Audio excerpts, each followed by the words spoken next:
తెలంగాణ తొలి దశ ఉద్యమ నేత తెలంగాణ రాష్ట్ర సిద్ధాంతకర్త ప్రొఫెసర్ జయశంకర్ చంద్ సందర్భంగా వేములవాడ పట్టణంలో బీఆర్ఎస్ పార్టీ ఆధ్వర్యంలో ఆయన చిత్రపటానికి పూలమాలలు వేసి ఘనంగా నివాళులు అర్పించారు. తెలంగాణ తొలి ఉద్యమ జ్యోతి ప్రొఫెసర్ జయశంకర్ 91వ జయంతిని పురస్కరించుకుని భారత రాష్ట్ర సమితి పట్టణ శాఖ ఆధ్వర్యంలో ఆయన చిత్రపటానికి పూలమాలలు వేసి ఘనంగా నివాళులు అర్పించిన అనంతరం పలువురు నేతలు మాట్లాడుతూ జయశంకర్ ఆశయ సాధన కోసం ప్రతి ఒక్కరూ కృషి చేయాలని పిలుపునిచ్చారు. జీవితాన్ని త్యాగం చేయడమే కాకుండా కుటుంబానికి కూడా దూరంగా ఉండి వివాహం సైతం చేసుకుండా బ్రహ్మచారిగా తెలంగాణ రాష్ట్రం కోసం తన జీవితాన్ని పూర్తిగా త్యాగం చేసిన మహోన్నత నేత జయశంకర్ అని సందర్భంగా పలువురు స్మరించుకున్నారు. స్వరాష్ట్రం కోసం ప్రతి నిమిషం పరితపించిన జయశంకర్ తెలంగాణ ప్రజల గుండెల్లో చిరకాలం శాశ్వతంగా నిలిచిపోతారని సందర్భంగా పేర్కొంటూ నివాళులు అర్పించారు. కార్యక్రమంలో మాజీ సెస్ డైరెక్టర్ రామతీర్థపు రాజు, మాజీ కౌన్సిలర్లు నిమ్మచెట్టి విజయ్, సిరిగిరి చందు, మారం కుమార్, నరాల శేఖర్, జోగిని శంకర్, నేతలు కుమార్ శ్రీనివాస్, శ్రీకాంత్ గౌడ్, నిరటి మల్లేశం, కృపాల్, వెంకటరెడ్డి, పోతు అనిల్, ఉమర్, దేవరాజు, సందీప్, పర్వేజ్, హరీష్ గౌడ్ తదితరులు హాజరయ్యారు.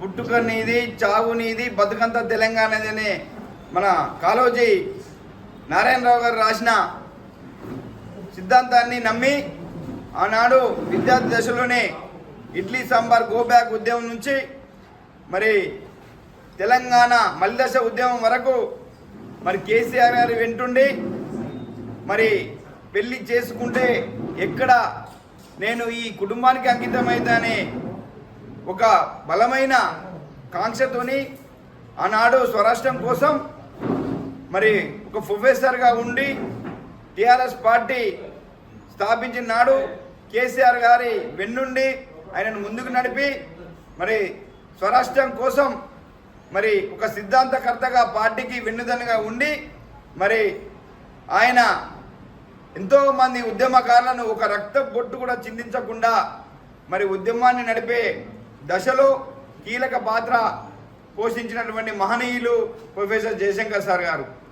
ఆయన జయంతిని పురస్కరించుకొని ఈరోజు ఇక్కడ టీఆర్ఎస్ పార్టీ పట్టణ శాఖ ఆధ్వర్యంలో మా నాయకుల ఆధ్వర్యంలో ఆ మహనీయునికి చిత్రపటానికి పూలేసి ఘనంగా నివాళులు అర్పించడం జరిగింది. ప్రొఫెసర్ జయశంకర్ గారి జయంతి సందర్భంగా మరి వేములవాడ పట్టణంలో ఉన్నటువంటి బీఆర్ఎస్ పార్టీ కార్యాలయంలో మరి ముఖ్య అతిథులుగా రామతీర్థపు రాజు, మాధవి గారు, అలాగే విజయ్ గారు, మరి నాతోటి కౌన్సిలర్లు అందరూ ఈరోజు ఈ యొక్క జయంతిలో పాల్గొని ఆ మహానీయుని యొక్క జయంతి మరి ఎంతో అత్యంత వైభవంగా నిర్వహించుకొని మరి ఒకటే ఈ కాంగ్రెస్ ప్రభుత్వాన్ని మేము డిమాండ్ చేయదలుచుకున్నాము. మరి ప్రొఫెసర్ జయశంకర్ గారు తెలంగాణ సాధన పోరాటంలో మరి 1979 నుంచి మొదలుకుంటే మరి 2011 వరకు మరి విద్యార్థి దశ నుండే తను ఎంతో పోరాటం చేసి విద్యార్థి దశలో మరి విద్యార్థులను మమేకం చేసుకొని ముందుకు సాగినటువంటి క్రమంలో మరి ఆయన ఇండియన్ కాన్స్టిట్యూషన్లో పొందుపరిచినటువంటి ఆర్టికల్ 3 ద్వారా తెలంగాణ సాధన కోసమై పోరాటం ఎప్పుడైతే గలమెత్తుకున్నాడో మరి కేసీఆర్ గారు ఆకర్షితులై మరి కేసీఆర్ గారిని మరి వెంట వేసుకొని మన తెలంగాణ సాధించుకున్నటువంటి గొప్ప మహానుభావుడు ప్రొఫెసర్ జయశంకర్ గారు. మరి అతని యొక్క జయంతిని కానీ వర్ధంతిని కానీ మా ప్రభుత్వంలో ఉన్నప్పుడు మరి చాలా అధికారికంగా గౌరవంగా నిర్వహించుకోవడం జరిగింది. మరి ఈ గవర్నమెంట్ అయితే మరి ఇప్పటి వరకు జయంతులు కానీ వర్ధంతులు కానీ తెలంగాణ సాధన పోరాటంలో అమరులైనటువంటి ఎవరిని కూడా గుర్తించకుండా మరి వారిని కించపరిచే విధంగా మరి ఈరోజు చేస్తున్నారు. కాబట్టి మేము బీఆర్ఎస్ పార్టీ తరఫున ఈ ప్రభుత్వాన్ని డిమాండ్ చేస్తున్నాం.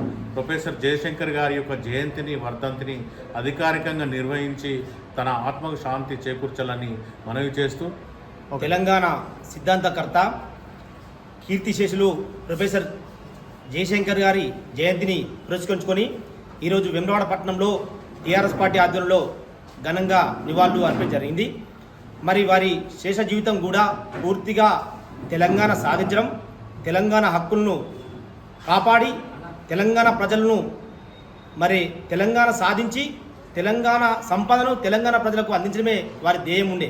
మరి వారి జయంతి జరుపుకోవడం చాలా సంతోషదాయకం. ఎందుకంటే ఇలాంటి మహనీయులను ఖచ్చితంగా మనం స్మరించుకోవాలి. వారి ఆశయాలను మనం అలవర్చుకొని మున్ముందు తెలంగాణ సాధన అంటే తెలంగాణ అభివృద్ధి కోసం అందరం కలిసికట్టుగా ఉండి వారి యొక్క ఆశయాలను కొనసాగిద్దామని చెప్పి ఈరోజు పట్టణ శాఖలో మరి ఆధ్వర్యం చేసాం. చాలా సంతోషదాయకంగా ఉంది. ఈ కార్యక్రమం ఇచ్చేసినటువంటి మా యొక్క టీఆర్ఎస్ పార్టీ పట్టణ కార్యకర్తలకు, నాయకులకు అందరికీ కూడా ధన్యవాదాలు తెలుస్తున్నాం.